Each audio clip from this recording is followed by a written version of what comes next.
Hi, ako po si Master Hans ko. Pag-usapan natin ang Holo, ang long life and prosperity sa Chinese culture. Kilala ding tawag ang Holo o Gourd of Longevity. Ang Holo ay ginagamit sa Feng Shui para kontrahin ang mga negative energy na nagdadala ng mga illness, mga sickness, sakit, kamalasan. Isa ang Holo sa 8 Feng Shui treasure. Ang Holo ay pinaniniwala ang nag-a-attract ng good luck at good fortune. Pero para saan nga ba ang Holo? Narito po ang ilan sa mga gamit ng amulet na Holo sa Feng Shui. Ang Holo ay nagpe-prevent ng illness at death.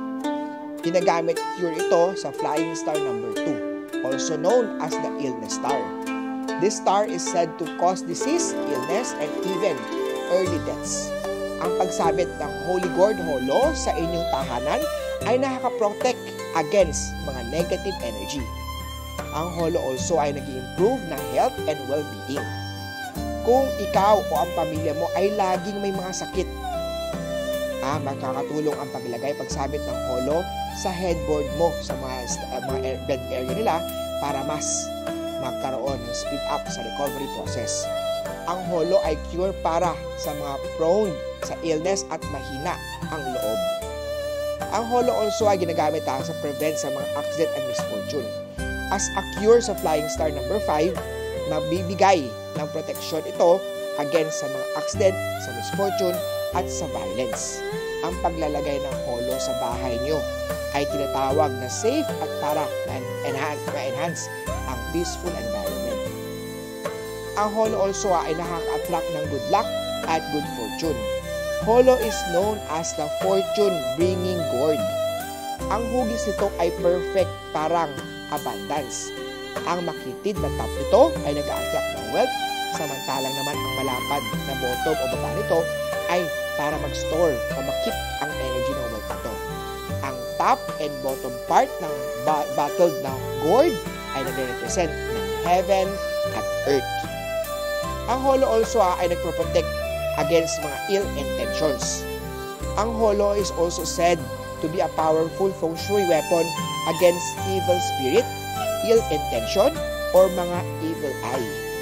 It is believed that this sacred gourd has the power to absorb negative energy, especially if it is made of metal.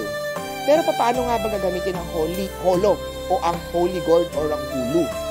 Here are some tips on how to use this powerful Feng Shui and amulet. Una, magsabit ng Holo sa home at sa office to create good energy and protect against negative influences. Makakatulong din ang pagsuot ng Holo bracelet or pendant para mag-attract naman ng good luck at ng good fortune. Maganda rin ang magregalo ng Holo sa someone who is sick or going through a difficult time. Makatulong ang paglagay ng Holo sa inyong sasakyan to prevent accident and to create good energy while driving. Ako po, si Master Hans ko. Ang dami kong mga Holo, Holy Gourd, dito po sa Lucky Charm Store ko po.